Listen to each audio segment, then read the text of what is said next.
The American president on the trip back yesterday said he was in no mood to negotiate with Iran. He warned citizens of Tehran to evacuate. The American media believe that he's gearing up to bomb Iran.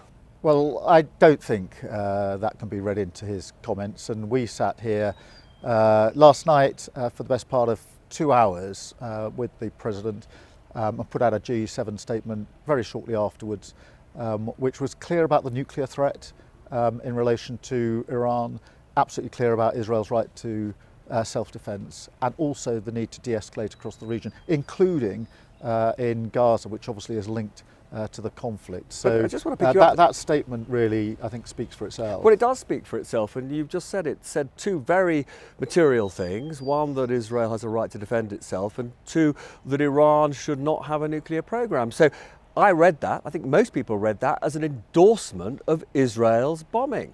No, it uses the word of de-escalation, and I've been absolutely clear that de-escalation is what is needed here. So Israel was wrong to bomb? No, the risk of escalation is huge here, and that is a risk to the region, it's a risk to Gaza, and of course it's a risk to our economy, as we've already seen. So that's why I've been absolutely clear about the need to de-escalate that's what what is you a fast-moving want situation. now, but you haven't answered the question whether Israel was right to attack. Well, it's a fast-moving situation. I've been absolutely clear about Israel's right to self-defense, but my focus has been and remains on the need to de-escalate the situation. And if in doing so we can also bring about a ceasefire in Gaza, that is a good thing, and that is what I've absolutely focused on. It's what we discussed for the best part of 2 hours with the president last night. You'll know, how close is Iran to developing a nuclear weapon? Well, I'm not going to go into the intelligence, Robert, but I'm very concerned about the situation and have been for a long time. What, though, is the point of this gathering when the American president won't stay to discuss how to get to a ceasefire in Ukraine? Well, we had that discussion yesterday. We had a number of sessions. But Zelensky is arriving today and he's snubbing him. Well, Robert, the arrangement we had was that we would discuss the conflict in the Middle East and Ukraine in the 2-hour session that we had over dinner last night. The President took the decision to leave, but then also took the decision to stay for that discussion. But you must see how it looks to the world when the leader of a nation that we are supporting comes to ask for your support and the American president disappears. Well, we discussed Ukraine. We've discussed it on a number of occasions. The president made clear why he was leaving. I think it's obvious to everyone there's a ongoing conflict in the Middle East which requires urgent attention. But on Ukraine, the position is that there has to be an unconditional ceasefire. President Zelensky, who's here today, has been absolutely clear that he's willing to go for that unconditional ceasefire. Putin is dragging his feet, and the memorandum he's put forward is not a serious proposition.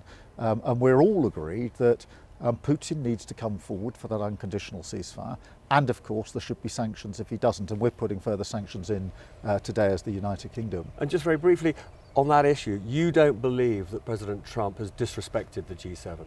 No, not in the slightest. He was here for the full day of sessions yesterday and expressly stayed for the purpose of discussing the Middle East. I sat next to him during that debate, during dinner, and we agreed that we literally had the statement as we were having our discussion. So I'm very pleased that the G7 was able to put out a statement in the terms that we did, and that it was a true G7 statement. And as I say, sitting next to the President for the discussion, I know that reflected his view. We haven't got enough time, as always, but I've got to talk to you about the grooming gowns national inquiry. Louise Casey is savagely critical of a general failure to gather evidence on the ethnicity of perpetrators of sex crimes against children. Do you accept that on the left and in the Labour Party there was a willful refusal to see the link between ethnicity and these appalling crimes? Well, I've set up the National Inquiry and it's got to go wherever the evidence takes it. And if that's into question of ethnicity, then of course it must go into that place. What I can tell you is that, hear me out, I was the chief prosecutor when the first of these cases was brought. I was absolutely clear with my prosecutors that ethnicity should not be a reason to take decisions other than on the evidence and in the public interest. But look, this inquiry now needs to go wherever the evidence takes it, into those issues, into question of whether public officials didn't act in the way that they should, or other assumptions. But obviously, that were I know made. you stand by your record, I do. and I've heard you many times say that Kemi Badenoch and Chris Philp did not grasp this issue. But nonetheless, there will be many who say that it wasn't appropriate for you to accuse them of pandering to the far right by calling for a national inquiry, particularly since you now accept the case for a national inquiry. Well, look, what I was calling out was politicians. I was absolutely clear in my words, not other people, politicians. And the point I was making is this, that they were in power, and when But they were in power... you're a courteous person, you've got to accept this looks Robert, inappropriate. Hear me out. These were people who were in power for many years when others of us, myself included, were calling for mandatory reporting in child sexual exploitation cases. It fell on deaf ears. Kemi Badenoch in particular was Minister, I think, for Children and for Women, and not once mentioned this issue. That's what I was calling out. I certainly wasn't calling out a wider group than that, and I stand by that. Having campaigned and worked on this for 15 years, I stand by my own record, and I gently point out, courteously as ever, that some of those with the loudest voices now, when they were in power, did absolutely nothing about it and didn't even raise the issue. And others will draw their own conclusions in relation to that. And this is a yes, no, it's a very quick one.